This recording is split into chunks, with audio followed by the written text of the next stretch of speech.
Welcome to Onyx Story Collective, where every story carries a heartbeat. My name is Tamara Washington. I'm 32 years old and I'm a criminal defense attorney.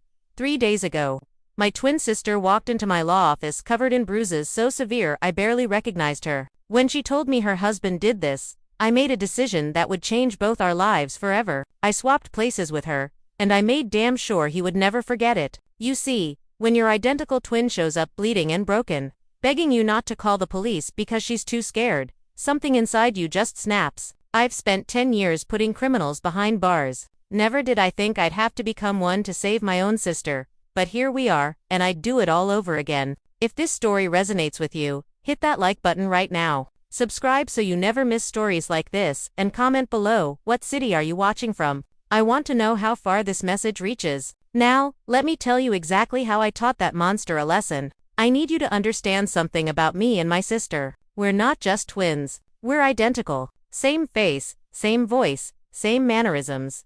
Growing up, even our parents couldn't tell us apart sometimes. We used to switch places in school, fool our teachers, play pranks on our friends. It was all fun and games back then, innocent. We were inseparable, two halves of the same soul. That's what our mama used to say. But life has a way of pulling people apart, doesn't it? After college, I went to law school. Tanisha became an elementary school teacher. I moved to the city, working 80-hour weeks at a law firm, clawing my way up to partner. She stayed in our hometown teaching second graders how to read.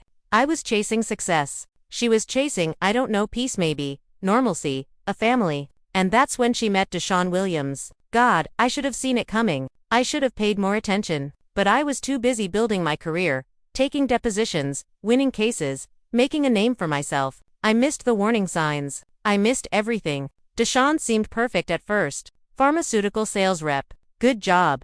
Decent money. Charming as hell. The kind of man who opens doors and pulls out chairs and says all the right things. At their wedding, he gave this speech about how Tanisha was the best thing that ever happened to him, how he'd spend his whole life making her happy. I remember looking at my sister in her white dress, glowing with hope and thinking, she deserves this. She deserves to be loved like this. I was a damn fool. The distance between us grew after the wedding. At first, I thought it was natural. She had a husband now, then a baby, my niece, Jasmine. I had cases stacking up, clients demanding my attention. We went from talking every day to once a week, then once a month, then just holidays and birthdays. And every time I saw her, she seemed smaller, quieter. Like someone was slowly turning down her volume, dimming her light. I told myself I was imagining things. I told myself, marriage changes people. Motherhood changes people. I told myself a lot of lies because the truth was too horrifying to face. My twin sister, my other half, was being destroyed right in front of me, and I was too blind to see it until 3 days ago. It was a Tuesday afternoon. I remember because Tuesdays are my light days, just paperwork, no court appearances. I was in my office reviewing case files, sipping cold coffee when my secretary buzzed in. Her voice had this edge to it, this concern. Miss Washington, your sister is here, but Tamara, she doesn't look good. My heart dropped before I even saw her. I told my secretary to send her in and to hold all my calls. The door opened and I looked up and I swear to God, for a second, I didn't recognize the woman standing there. She was wearing sunglasses, indoors in my office with no windows facing the sun, long sleeves despite it being 85 outside, a turtleneck in the middle of summer, and she was limping, favoring her left side like every step sent pain shooting through her body. Hainsha. I stood up, my attorney brain already clicking into overdrive, cataloging details, building a case before I even knew what the case was. What's wrong? What happened? She didn't answer, just stood there trembling. I walked around my desk, closed the distance between us, and locked my office door. Privacy. Whatever was about to happen needed privacy. Take off the sunglasses, I said. My voice came out harder than I intended, but I was scared, terrified, actually, because I already knew. Somewhere deep in my gut, I already knew. She shook her head, tears streaming down her cheeks. And that's when I saw them, the bruises on her neck, finger-shaped, 4 on one side, 1 on the other. Someone had choked my sister. Someone had put their hands around her throat and squeezed. I reached up and pulled the sunglasses off her face myself. And what I saw, Jesus Christ, what I saw will haunt me for the rest of my life. Her left eye was swollen shut, the skin around it a deep purple black. Her lip was split, still crusty with dried blood. There was a gash on her cheekbone that should have had stitches but didn't. And her eyes, the one that could still open it, was dead, empty, like someone had reached inside her and scooped out everything that made her Tanisha and left behind just a shell. Who did this? I asked. But I already knew the answer. There's only one person who gets that close, who has that kind of access, who can hurt you where no one else can see. Tamara, please. Her voice was a whisper, broken and hoarse. Please don't call the police. Please, he'll kill me, he said. If I ever told anyone, he'd kill me. Roll up your sleeves. I wasn't asking. I was telling, using my courtroom voice, the one that makes witnesses confess and defendants crack. She hesitated, and that hesitation told me everything I needed to know. But I needed to see. I needed the full picture. So I reached out and pushed up her sleeves myself. And oh God, the map of hell that was revealed. Bruises everywhere. Old yellow ones fading into new purple ones. Belt marks across her forearms where she'd tried to protect herself. Circular burn marks. Cigarette burns dotting her skin like some sick constellation. Defensive wounds on her hands where she tried to block punches. And on her wrists, rope burns. He'd tied her up. That son of a bitch had tied up my sister. I felt something inside me break. No, not break. Shatter. Explode. A rage so pure and hot it burned through every professional boundary I'd ever built, every ethical line I'd ever drawn. This wasn't just a client. This wasn't just a case. This was my sister, my twin, the other half of my soul. How long? I managed to ask through clenched teeth. 3 years. She said it so quietly, I almost didn't hear. It started about 6 months after we got married. 3 years. 3 years of this hell and I hadn't known, hadn't seen, hadn't been there. Tell me everything. I said from the beginning. Every detail. I need to know what we're dealing with. And so she told me. God, the thing she told me, it started small. She said, control disguised as care. Deshaun wanted to know where she was all the time, who she was talking to, what she was doing. He said it was because he loved her so much, couldn't stand the thought of anything happening to her. He started criticizing her clothes too tight, too revealing, making her look like she wanted attention from other men. So, she started dressing more conservatively. Then, it was her friends. He didn't like them, said they were bad influences, said they were trying to break up their marriage, so she stopped seeing them. Then, it was me. He said I made Tanisha feel bad about her life, that I was always showing off my success, making her feel small. That wasn't true. That was never true. But she believed him, or at least she was too exhausted to fight. So the calls stopped. The visits stopped. He isolated her completely. And I let it happen because I was too busy with my own life to notice.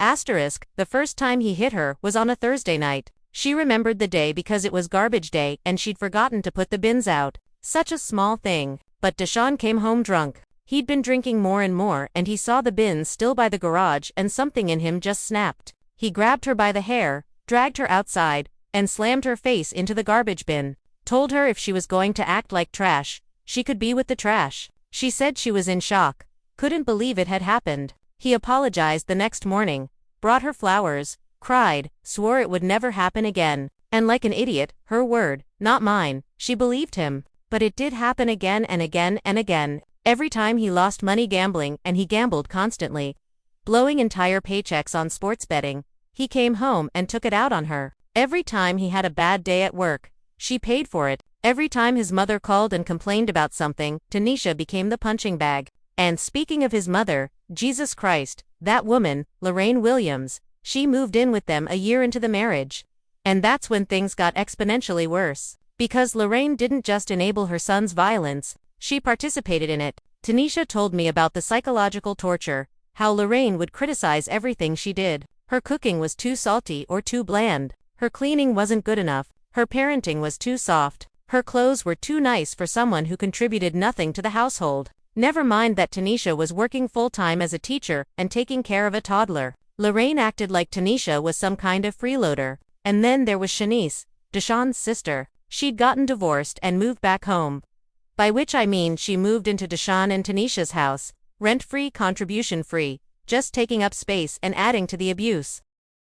Shanice treated Tanisha like a servant, demanded that Tanisha cook for her, clean for her, do her laundry, and if Tanisha ever pushed back, ever said no, Shanice would run crying to Deshaun, and Deshaun would make Tanisha pay for disrespecting his family. So, it wasn't just one abuser, It was 3. A whole system of abuse working in concert to break my sister down piece by piece. But the thing that made me see red, the thing that pushed me over the edge, was what she told me about Jasmine. My niece, 5 years old, bright-eyed, sweet, innocent. And she was watching all of this, witnessing her father beat her mother, learning that this was normal, that this was love. He hit her, Tanisha said, and her voice cracked completely. Last night, Jasmine was crying because she was scared. And Deshaun told her to shut up, and when she couldn't stop crying, he slapped her across the face. Tamara, she's 5 years old.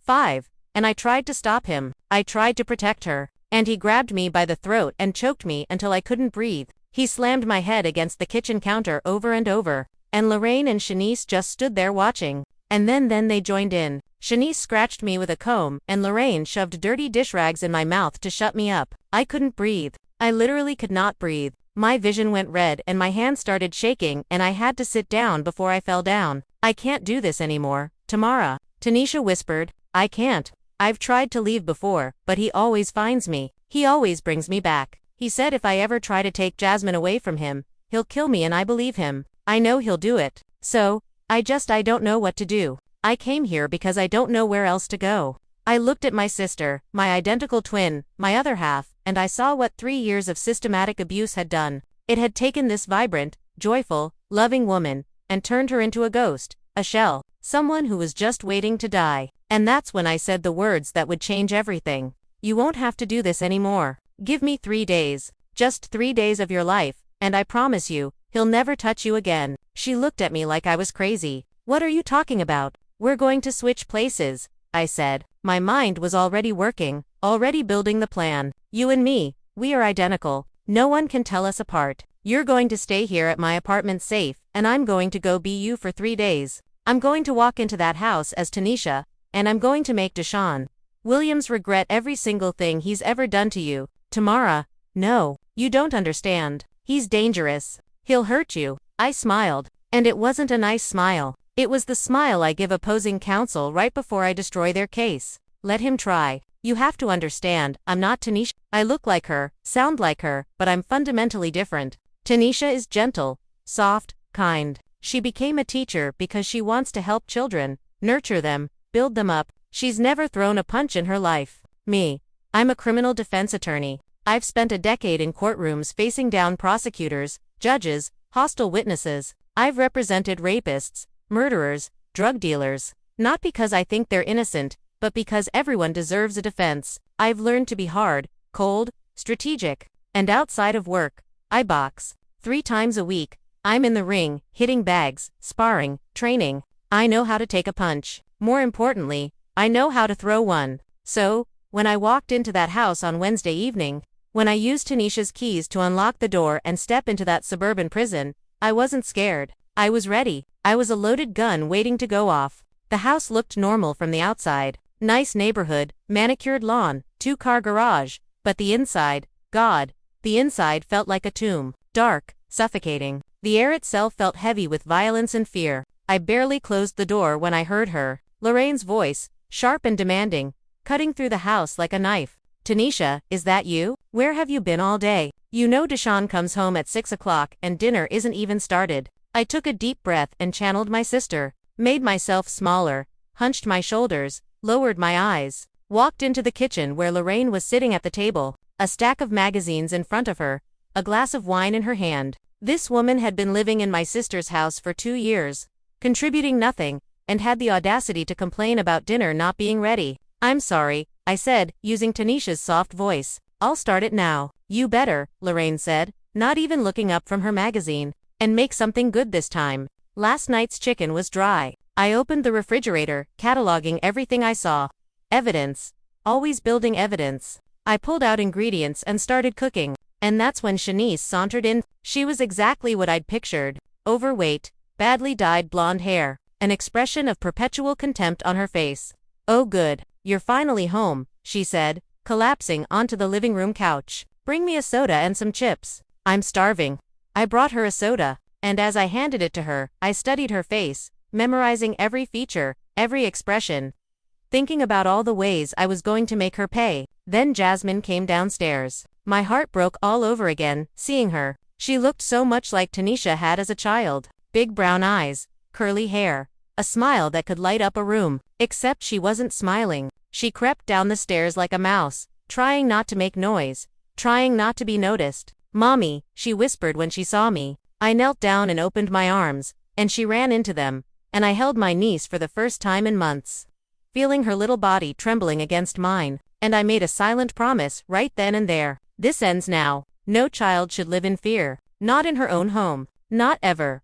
At 8 o'clock, I heard the garage door open. Deshawn was home, my entire body tensed, every muscle coiled. Ready? I was about to come face to face with the man who had spent 3 years terrorizing my sister. The man who had put his hands around her throat. The man who had slapped a 5-year-old child. The door slammed open. He was already drunk. I could smell it from across the room. Bourbon and anger. A nauseating combination. "Tanisha," he shouted. "Where's my dinner?" He was tall. I'll give him that. About 6'2", probably 200 pounds. Handsome, in that generic way. Pharmaceutical sales reps tend to be. Good hair, good teeth, good suit. The kind of man who charms doctors and nurses into prescribing his company's drugs. The kind of man who knows how to hide who he really is. But I could see him. The real him. The monster underneath the suit. "It's ready," I said quietly, setting his plate on the table. I'd made steak, mashed potatoes, green beans, and I deliberately underseasoned everything. Not enough to be obvious, but enough to be noticeable. He sat down, didn't say thank you, didn't acknowledge anyone else at the table. Just picked up his fork and knife and cut into the steak, took a bite, and his face changed. "What the hell is this?" He spit the food back onto his plate. "This tastes like cardboard. Can't you do anything right?" Lorraine chimed in immediately, like she'd been waiting for her cue. "I've been telling you, Deshawn, she can't cook. She can't clean. I don't know what you see in her." Shanice laughed from the couch. "Girl can't do nothing but make babies." Deshawn stood up, and that's when I saw it. The violence simmering just beneath the surface. He approached me where I stood by the stove, and his body language was all predator. He was used to Tanisha cowering, backing away, apologizing, begging. I didn't move, didn't flinch, just looked him straight in the eye. "I work all damn day," he said, his voice low and dangerous. "I put food on this table, clothes on your back, a roof over your head, and this is what you give me. Garbage." He raised his hand. I'd been waiting for this. 3 years of Tanisha's reports had prepared me. He always led with a slap. An open-handed strike meant to humiliate as much as hurt. His palm came toward my face, and I caught his wrist mid-air. The shock on his face was beautiful. Absolutely beautiful. He was a big man used to overpowering a woman 30 pounds lighter than him. But I work out. I train. I box. And more than that, I was fueled by 3 years of rage. I squeezed his wrist. Not enough to break it, but enough to hurt. Enough to let him know that something had changed. That the woman he thought he knew wasn't who he thought she was. "Not tonight, Deshawn," I said, my voice still soft, but with an edge he'd never heard from Tanisha before. "I've had a long day." He tried to pull his wrist free. Couldn't. His face flushed red, embarrassment and anger mixing into something dangerous. He used his other hand to try to pry my fingers off, but I held firm for another 3 seconds. Just long enough to make my point before releasing him. Deshawn stumbled back, cradling his wrist, looking at me like I'd just grown a second head. Lorraine gasped, "Tanisha, how dare you put your hands on my son?" Shanice sat up straight on the couch. "Girl, you done lost your damn mind." But Deshawn just stood there breathing hard, staring at me, and I could see the calculation in his eyes. He was trying to figure out what had changed, how to reassert control. He was used to winning, used to dominating, and I'd just shown him that the game had changed. "Dinner's getting cold," I said calmly. "Y'all should eat." Then I walked away, left them standing there, confused and angry, and for the first time in 3 years, uncertain. I went upstairs and put Jasmine to bed. Read her a story, The Paper Bag Princess, about a princess who saves herself and doesn't need the prince. Seemed appropriate. She fell asleep holding my hand, and I sat there for a long time just watching her breathe. Thinking about all the nights she'd gone to sleep, listening to her mother being beaten. Never again, never again. Around 11 o'clock, I heard footsteps outside the bedroom door. 2 sets, Lorraine and Shanice, coming to put me in my place. I'd been expecting this. Abusers hate losing control, and I just challenged the entire family hierarchy. They had to respond. I stepped out into the hallway, pulling the door closed behind me so Jasmine wouldn't wake up. The 2 women were waiting for me, arms crossed, faces hard. "We need to talk," Lorraine said. "About what?" I asked, keeping my voice neutral. About your attitude, Shanice said. About your little stunt downstairs. You think you can embarrass Deshaun like that in his own house? The house that's in my name, I said quietly. Let's not forget that detail. Loren's face went red. That house was bought with my son's money. Actually, I said, and now I let a little bit of my attorney voice come through. The down payment came from my parents. The deed is in my name. Legally, this is my house. You and your daughter are guests. Guests who don't pay rent, don't contribute to utilities, and don't help with household expenses. The two women looked at each other, shocked. Tanisha had never talked like this, never knew these things, never stood up for herself. But I wasn't Tanisha. I don't know what's gotten into you, Lorraine said, stepping closer. But this attitude stops now. Shanice moved to my other side, flanking me. Yeah, Deshaun is too soft on you. Somebody needs to teach you some respect. She shoved me, not hard, but enough to make a point. Enough to establish physical dominance. In the past, Tanisha would have stumbled, apologized, backed down. I didn't move, didn't even rock back on my heels. Just stood there, solid as a wall, and stared at Shanice. Don't touch me again, I said. Or what? She shoved me again, harder this time. I still didn't move. And I could see the confusion in her eyes, the fear starting to creep in. Let me explain something to both of you, I said. And my voice was ice cold now. I've documented every bruise, every injury, every instance of abuse over the past 3 years. I have photographs, medical records, witness statements from neighbors who've heard the screaming, and all of that constitutes felony domestic violence. Lorraine opened her mouth to interrupt, but I kept talking. You two are accessories to felony assault. You've participated in the abuse. You've encouraged it. You physically attacked me yourselves. That's conspiracy. In this state, that carries a sentence of 5 to 10 years. Both women had gone pale. So, here's how this is going to work. I continued. You're going to go back to your rooms. You're not going to touch me. You're not going to threaten me. And tomorrow, we're all going to have a very serious conversation about the future of this household. Are we clear? Lorraine found her voice. You can't prove any of that. I smiled. I'm a lawyer, Lorraine. Proving things is literally what I do for a living. I turned and walked back into Jasmine's room, closing the door behind me, leaving them standing in the hallway, stunned into silence. That was confrontation number 1. I'd established that the old power dynamic was broken, that Tanisha wasn't going to take it anymore. But I knew it wasn't over. Not by a long shot. Deshaun wouldn't let this stand. His ego, his pride, his need for control, all of it had been challenged. He would retaliate. The only question was when and how. I got my answer the next morning. I'd woken up early, made breakfast for Jasmine, got her ready for school. Lorraine and Shanice were avoiding me, staying in their rooms, whispering to each other. Deshaun had slept on the couch, too drunk and too confused to deal with anything the night before. But when I came back from dropping Jasmine at school, he was waiting for me, sober, angry, determined. We need to talk, he said. In the bedroom now. I followed him upstairs, closed the door, and waited. He turned on me immediately, grabbing my arm with that same grip that had left bruises on Tanisha for years. His fingers dug into my flesh hard enough to hurt, hard enough to leave marks. I don't know what's gotten into you, he said, his face inches from mine. But it stops now. Today, right now. You're my wife. You do what I say. You show me respect. You know your place. You're hurting me, Deshaun, I said calmly. Good, he squeezed harder. Maybe you'll remember this. Maybe you'll think twice before embarrassing me again. I didn't fight him. Didn't resist. Just let him grip my arm. Let him dig those fingers in deeper. Let him create fresh bruises on top of Tanisha's old ones. Because every second of this was being recorded. The hidden camera I'd installed in the bedroom yesterday was capturing everything. The audio recorder in my pocket was picking up every word. Evidence. Always building evidence. Asterisk, you think you can just change. Deshaun continued, his voice rising. Think you can grow a spine? You're nothing without me. Nothing. You were nothing when I met you. And you're still nothing. A nobody teacher making pennies.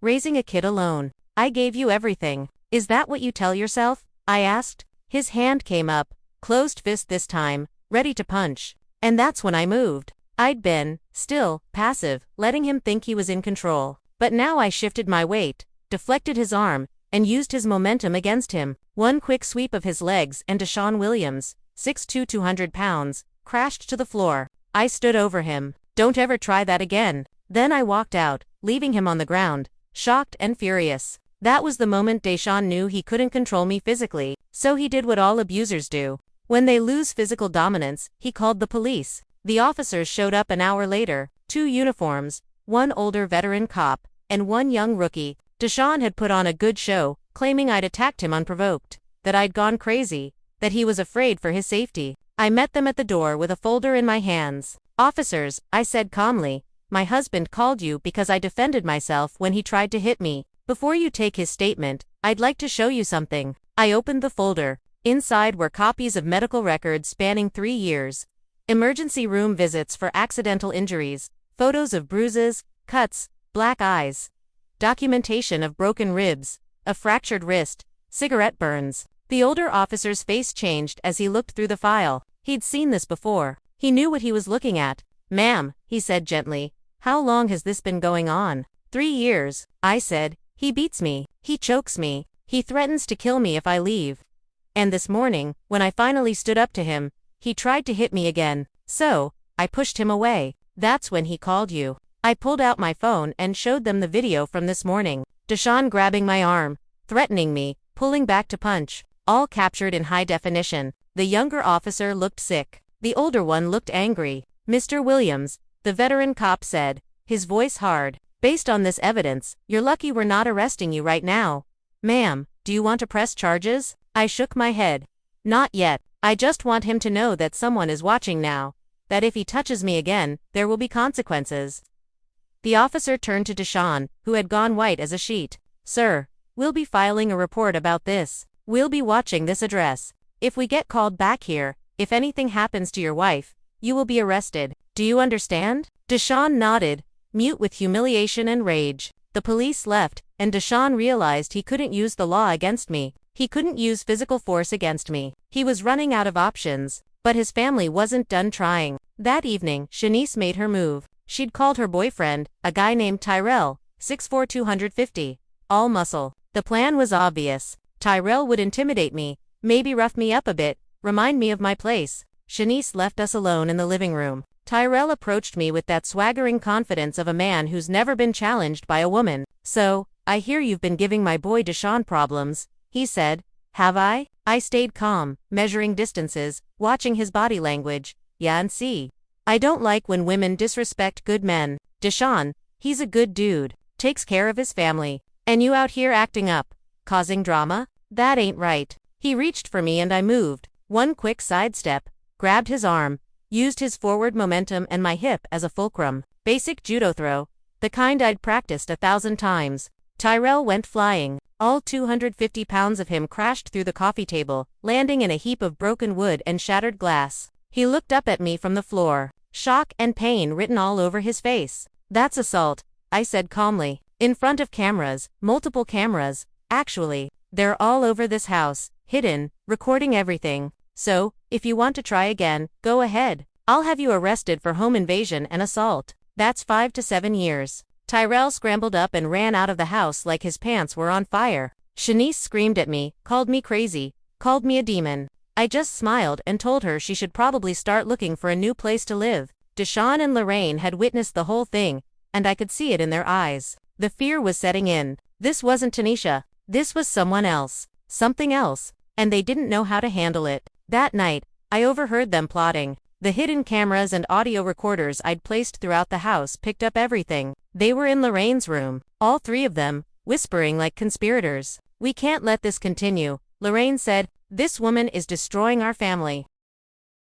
"What do we do?" Deshaun asked. "We can't touch her. We can't call the cops. We can't intimidate her. We need to get rid of her," Shanice said. There was a long silence. "Not like that," Lorraine said quickly. "But we need to remove her from the picture. Make her go away." "How?" Deshaun asked. "Sleeping pills," Lorraine said. "We crush them up, put them in her coffee tomorrow morning. Once she's out, we call mental health services. Tell them she's had a breakdown, that she's become violent and unstable. They'll take her away, probably put her in a psych ward for evaluation. And while she's gone, Deshaun, you file for divorce and sole custody of Jasmine." My blood ran cold listening to this, not because I was afraid, but because they were planning to drug me, to have me institutionalized, to take my niece away from her mother. These people had no limits, no boundaries, no conscience. Fine. Neither did I. The next morning, I watched Lorraine prepare my coffee, watched her crush 3 sleeping pills and stir them into my cup. watched her put on a fake smile and bring it to me. "Here, baby," she said sweetly. "You look tired. This will help."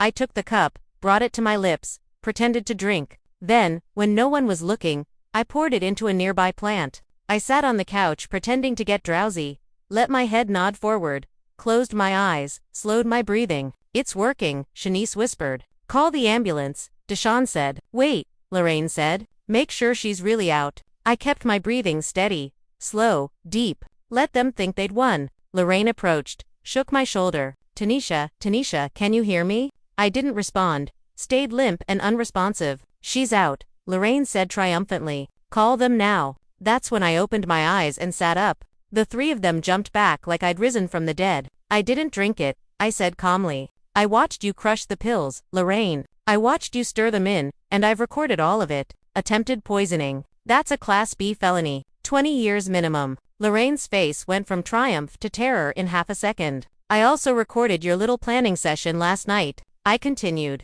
"Conspiracy to commit forcible medical detention, filing false reports with mental health services, conspiracy to commit fraud, attempting to unlawfully institutionalize someone. Do you want me to keep going? Because I can. I'm a lawyer. I know exactly what crimes you've committed." All three of them stood there frozen. The walls were closing in on them, and they knew it. Here's what's going to happen now," I said, standing up and walking to my bag. I pulled out a folder. Thick, organized tabs, color. "We're going to have a conversation about the future. All of you are going to sit down at that table and you're going to listen very carefully." They sat. They didn't have a choice anymore. I opened the folder and spread the contents across the table. Medical reports, photographs, video footage burned onto DVDs, audio recordings on USB drives, bank statements showing Deshawn's gambling debts, documentation of every crime, every assault, every threat, every act of abuse committed in this house over the past 3 years. "This," I said, gesturing to the pile of evidence, "is what I've built. This is 3 years of documentation. 3 years of your crimes, and yesterday and today I added more video of Deshawn assaulting me. Video of you, Lorraine, attempting to poison me. Audio of all three of you conspiring to have me forcibly institutionalized." Deshawn's hands were shaking. Who are you?" I smiled. "I'm Tanisha's twin sister, Tamara Washington, criminal defense attorney.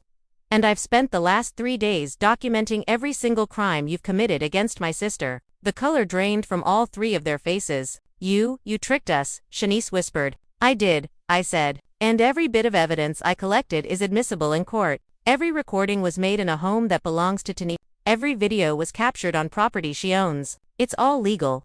All of it." Lorraine started crying, actual tears running down her face. "You can't do this. You can't destroy our family. Your family." I laughed, and there was no humor in it. "You destroyed your own family when you decided to torture a woman for 3 years. When you beat her, choked her, burned her with cigarettes. When you slapped a 5-year-old child across the face for crying." I pulled out another set of documents. Divorce papers already filled out, just missing Deshawn's signature. "Here's how this is going to go," I said. "You have 2 choices. Just 2.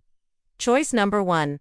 I take all of this evidence to the district attorney's office on Monday morning. I file a criminal complaint. I press charges for domestic violence, assault, battery, attempted poisoning, conspiracy, child abuse, and about a dozen other crimes. Between the 3 of you, you're looking at 40 to 60 years combined in prison." All 3 of them were crying. Now, Deshawn, the big tough guy who loved to beat up women, was sobbing like a child. "Or," I continued, "choice number 2. You sign these divorce papers right now. You agree to full custody of Jasmine going to Tanisha with no visitation rights for Deshawn. You pay child support of $3,000 a month until Jasmine turns 18.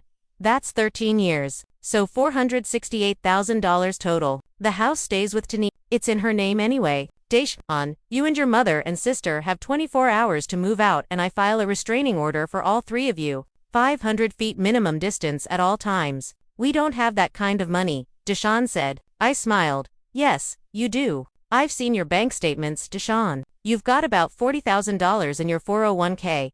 Your mother has a settlement from your father's workplace death. $150,000 that she's been hiding, thinking nobody knew about it." Lorraine gasped. "How did you?" "I'm thorough," I said. "You'll liquidate assets. You'll take out loans. I don't care how you get the money, but you'll get it because the alternative is prison. And trust me, prison is much, much worse." I let that sink in for a moment, watched them process their options, watched them realize they had no leverage, no power, no way out except the one I was offering. You have until 5 o'clock today to decide, I said. If you choose option 2, Deshawn signs these papers and we go to the bank together to set up the payment schedule. If you choose option 1, or if you don't choose at all, I make a phone call and you're all in handcuffs by dinner time. I gathered up my evidence and put it back in my bag. I'm going to pick up Jasmine from school now. When I get back, I want your decision. I left them sitting at that table. 3 people who had spent years terrorizing others, now completely powerless and terrified. The drive to Jasmine's school felt surreal. I'd done it. I'd broken them. In 3 days, I'd systematically dismantled an entire structure of abuse. But I wasn't done yet. The final confrontation was still coming. I picked up my niece and brought her to my apartment, my real apartment, where Tanisha was waiting. The reunion between mother and daughter was everything I'd hoped it would be. Tears and hugs and kisses and laughter. Jasmine kept touching her mother's face like she couldn't quite believe she was real. "Mommy, you look different," Jasmine said. "You look happy." "I am happy, baby," Tanisha said, crying and smiling at the same time. "I'm so happy." We let Jasmine watch cartoons while Tanisha and I talked in the kitchen. "It's almost over," I told her. "By tonight, you'll be free. Legally, officially free." "Tamara, what did you do?" she asked. "Everything necessary," I said. "Nothing more, nothing less." At 4:30, my phone rang. It was Deshawn. "We'll sign," he said, his voice hollow. "We'll do whatever you want. Just don't send us to prison." "I'll be there in 30 minutes, I said, and hung up. Tanisha rode with me back to the house. It was time for the final act. Time for Deshawn to see what he'd lost. Time for him to understand the full scope of his failure. We walked in together, me and Tanisha, identical twins, side by side. The looks on their faces when they saw both of us was priceless. Confusion, horror, the dawning realization that they'd been played from the very beginning. "Hello, Deshawn," Tanisha said softly. Deshawn's mouth opened and closed like a fish. "But you, how?" "My sister saved me," Tanisha said. "She did what I couldn't do. She fought back. And now you're going to give me my life back." I spread the divorce papers on the table. "Sign here and here, an initial here." Deshawn picked up the pen with a shaking hand. He looked at the papers, at the terms, at the life he was about to lose. And then he looked at me. "I could kill you for this," he said. I leaned in close. "Try it. Please try it. Give me a reason to skip the civil route and go straight to criminal charges. I'm begging you." He signed the papers. Every page, every line, every initial. His hand shook the entire time, but he signed. Lorraine was next. She had to sign an agreement to vacate the premises, to surrender any claim to the house, to stay away from Tanisha and Jasmine. She looked at me with pure hatred as she signed. "You're evil. You're a devil." "No," I said. "I'm justice." "There's a difference." Shanice signed her agreement without a word. She was done fighting, done pretending, just wanted to escape with whatever dignity she had left. When all the papers were signed, I gathered them up and put them in my bag. "Legal, binding, enforceable. You have until tomorrow at 5 p.m. to be out of this house," I said. "Take your belongings. Nothing that belongs to Tanisha or Jasmine. I'll be here with a sheriff's deputy to supervise. If you're not out by then, you'll be removed by force." Deshawn stood up. He was a big man, and for a moment, I thought he might try something. Might try one last act of violence. I was ready for it, hoping for it even, but he just stood there, broken and defeated. "What kind of person does this?" "The kind who loves her sister," I said. "The kind who protects her family. The kind who doesn't let monsters win." I took Tanisha's hand. "Come on, let's go home." We walked out of that house together, leaving Deshawn and his family behind. Leaving 3 years of hell behind, walking toward freedom. The next day, I was there at 5 o'clock sharp with a sheriff's deputy. The house was empty. They'd taken their things and disappeared. Probably to Loren's sister's place across town. Good. The farther away, the better. I changed all the locks. Installed a proper security system. Set up cameras, visible ones this time, not hidden. Made sure Tanisha and Jasmine would be safe. Asterisk over the next few weeks, I watched my sister transform. She started smiling again. Really smiling, not the forced, frightened smile I'd seen for years. She laughed. She played with Jasmine. She went back to teaching and actually enjoyed it. Jasmine changed, too. The fear left her eyes. She stopped flinching at loud noises. She made friends at school. She drew pictures of her and her mommy, and in every picture, they were both smiling. Deshaun tried to fight the custody arrangement. Of course, he did. Men like him always do.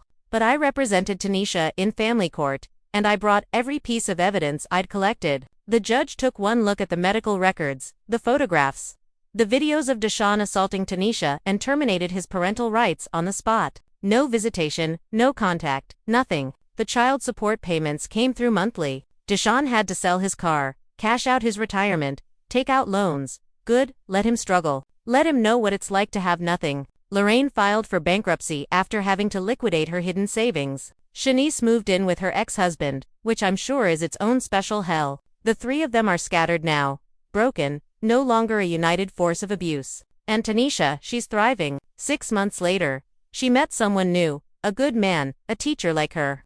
Someone gentle and kind who treats her like she deserves to be treated. I vetted him thoroughly, of course, ran a background check, did a deep dive into his history. He's clean, he's good, they're taking it slow. Tanisha is not ready to rush into anything. Maybe she'll never be ready for marriage again, and that's okay. She doesn't need a man to complete her, she's complete on her own. But watching her open herself up to the possibility of love again, of trust again, that's the real victory. Not the divorce papers, not the restraining orders, not Deshaun's broken spirit. The real victory is seeing my sister remember who she was before he tried to destroy her. People ask me if I regret it, if I regret crossing ethical lines, impersonating my sister, entrapping Deshaun and his family, if I regret becoming essentially a vigilante. And my answer is simple. No, not for 1 second. Because here's what people don't understand about domestic violence. The system isn't built to protect victims. It's built to protect abusers. Victims have to jump through 1,000 hoops to prove they're being hurt. They have to document everything, photograph everything, report everything. And even then, even with mountains of evidence, abusers walk free more often than not. The average woman tries to leave 7 times before she succeeds. 7 times. And 1 in 4 women who do leave end up being killed by their abuser within the first 2 years of separation. The system failed my sister for 3 years. So I became the system. I became her protection. I became her justice. Was it legal? Most of it.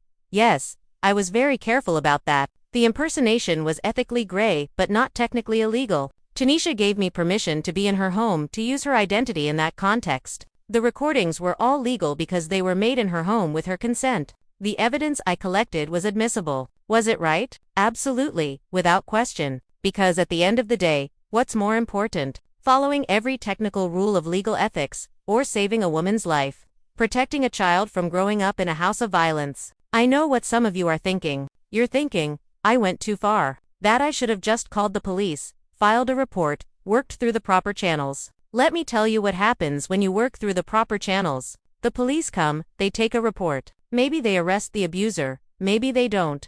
If they do, he's out on bail within hours. He comes home angry, and the victim pays the price for calling 911. Restraining orders, they're just pieces of paper. They don't stop bullets. They don't stop fists. They don't stop a man who's determined to hurt you. The family court system, it's a joke. Abusers lie. They manipulate. They charm judges and social workers. They paint their victims as crazy, as vindictive, as the real problem. And more often than not, they get joint custody. They get visitation. They get continued access to the people they've been terrorizing. So, no. I don't regret stepping outside the system. I don't regret taking justice into my own hands. Because if I hadn't, my sister would still be in that house. Still being beaten. Still living in fear. And Jasmine would be growing up thinking that violence is love, that abuse is normal. I broke that cycle. In 3 days, I broke a cycle that could have continued for generations. Do you know what Jasmine told me last week? We were at the park. Just the 3 of us. Me, Tanisha, and Jasmine. We were sitting on a bench eating ice cream, watching kids play. And Jasmine looked up at me with those big brown eyes and said, "Aunt Tamara, thank you for saving my mommy." I asked her what she meant. And she said, "I used to be scared all the time. Scared of daddy, scared of grandma, scared to make noise, scared to be happy, but I'm not scared anymore. Mommy's not sad anymore. And it's because of you. That's why I did it." For moments like that, for a 5-year-old who can finally be a child without fear. I want to talk to everyone watching this who might be in a situation like my sister was. Maybe you're being hurt by someone you love. Maybe you're trapped in a relationship that's slowly killing you. Maybe you've tried to leave and been pulled back. Maybe you're watching this right now with your abuser in the next room. hoping they don't notice you're listening to something that might give you ideas. Listen to me very carefully. You deserve better. You deserve safety. You deserve peace. You deserve a life without fear. I know it seems impossible. I know he's told you 1,000 times that you'll never make it without him.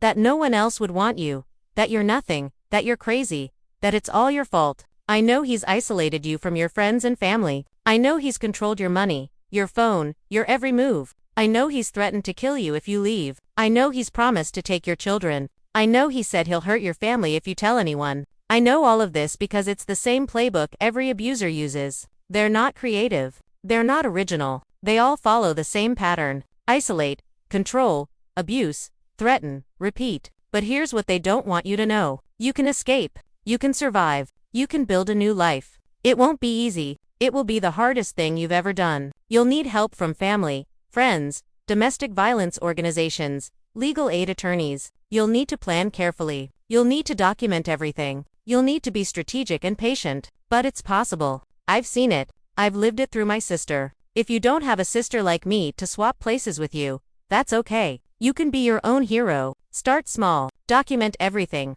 Take photos of every bruise, every broken item, every threatening text. Email them to a trusted friend or store them in a cloud account he doesn't know about. Build your evidence. Reach out to domestic violence organizations. They have resources, shelter beds, legal advocates, safety planning experts. They can help you create an escape plan that minimizes risk. Talk to a lawyer. Many will do free consultations for domestic violence cases. Find out your rights. Find out what evidence you need for a restraining order, for custody, for divorce. Save money if you can, even small amounts, even dollars at a time. Hide it somewhere safe. Build your escape fund. And when you're ready, when you have your plan in place, when you have your support system ready, leave. And don't look back. I'm not going to lie to you. The statistics are scary. The most dangerous time for a domestic violence victim is right after they leave. That's when abusers escalate. That's when they become most violent. But staying is more dangerous. Staying is a death sentence,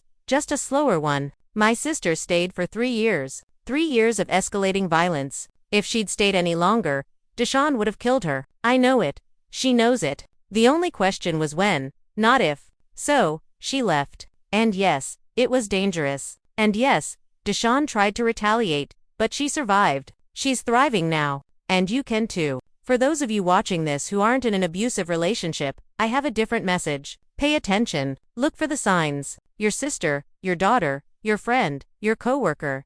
They might be suffering in silence. They might be wearing long sleeves in summer, canceling plans at the last minute, losing weight, seeming anxious or depressed, making excuses for their partner's behavior. Don't ignore the signs. Don't tell yourself it's none of your business. Don't assume they'll ask for help if they need it. Ask them directly. Find a private moment and say, "Are you safe? Is he hurting you?" Give them space to tell the truth. Believe them when they do. Don't judge them for staying. Don't tell them what they should do. Just offer support and resources. And if you're in a position to help more directly, like I was, if you have legal expertise, or financial resources, or physical strength, use it. Use your privilege to protect people who can't protect themselves. The system is broken. It fails victims every single day. So, we have to be the safety net. We have to be the ones who catch people when they fall. We have to be willing to step outside our comfort zones, to take risks, to fight battles that aren't technically ours, because domestic violence isn't just a private family matter. It's not just between a husband and wife, a boyfriend and girlfriend. It's a social problem. It's everyone's problem. And it's going to take all of us working together to solve it. I used to think the law was enough. That if we just enforced existing laws better, if we just prosecuted more cases, if we just handed out longer sentences, we could end domestic violence. But I've learned that the law is just a tool. And like any tool, it only works if someone uses it. Victims can't always use it themselves. They're too scared, too controlled, too broken. So sometimes someone else has to pick up that tool and wield it on their behalf. That's what I did for my sister. I picked up the law and used it like a weapon against her abusers. And I'd do it again. I'd do it for anyone who needed it. 3 days. That's all it took to dismantle 3 years of abuse. 3 days of strategic planning, careful documentation, and calculated confrontations. 3 days of being someone I'm not, or maybe someone I've always been, but never had to be before. Deshaun Williams is broken now. His life is in shambles. His reputation is destroyed. His family is scattered. His money is gone. And every month when he has to write that child support check, he's reminded of what he lost. Not because I took it from him, because he threw it away. He had a good woman, a beautiful daughter, a comfortable life, and he destroyed all of it with his fists, and his rage, and his need for control. I don't feel sorry for him. Not even a little bit. He made his choices. Now he's living with the consequences. Lorraine learned that enabling abuse makes you just as guilty as the abuser. She lost her son, her granddaughter, her home, her savings. She's alone now, and she has no one to blame but herself. Shanice learned that being a bully has consequences. She lost her free ride, her support system, her family. She's back with her ex-husband, probably making his life hell, continuing the cycle of dysfunction. And Tanisha learned that she's stronger than she ever thought possible, that she deserves love and respect and safety, that she doesn't have to accept abuse just because someone calls it love. Jasmine learned that women don't have to be victims, that standing up to bullies is possible, that her mother is a survivor and her aunt is a fighter, and she comes from a line of strong women who don't back down. And me, I learned that sometimes being good means breaking rules, that justice and legality aren't always the same thing, that the most important battles are the ones we fight for, the people we love. I'm Tamara Washington. I'm 32 years old. I'm a criminal defense attorney who spent 3 days impersonating my twin sister to save her from her abusive husband, and I'd do it all over again in a heartbeat. If this story moved you, if it made you angry or sad or hopeful or determined, hit that like button. Let me know this message reached you. Subscribe to this channel for more real stories about real people surviving real horrors and coming out the other side. And comment below. Tell me where you're watching from. Tell me if you've survived something like this. Tell me if you know someone who needs to hear this story. Let's build a community of survivors and supporters and people who refuse to stay silent when others are being hurt. Because silence is what abusers count on. Silence is what lets them continue. Silence is what kills. So, let's make some noise. Let's talk about domestic violence. Let's talk about the failures of the system. Let's talk about creative solutions and unconventional justice and the power of love to overcome evil. My sister is free now. She's safe, she's happy, she's healing. And that's worth every rule I bent, every line I crossed, every risk I took. Thank you for listening. Thank you for caring. Thank you for being part of the solution instead of part of the problem. Stay safe out there, and remember, if you're in danger, reach out. If someone you love is in danger, step up. We're all we've got. This is Tamara Washington, signing off. Peace. If this story moved you, don't forget to like, comment, and subscribe. Your support helps us bring more powerful stories to life.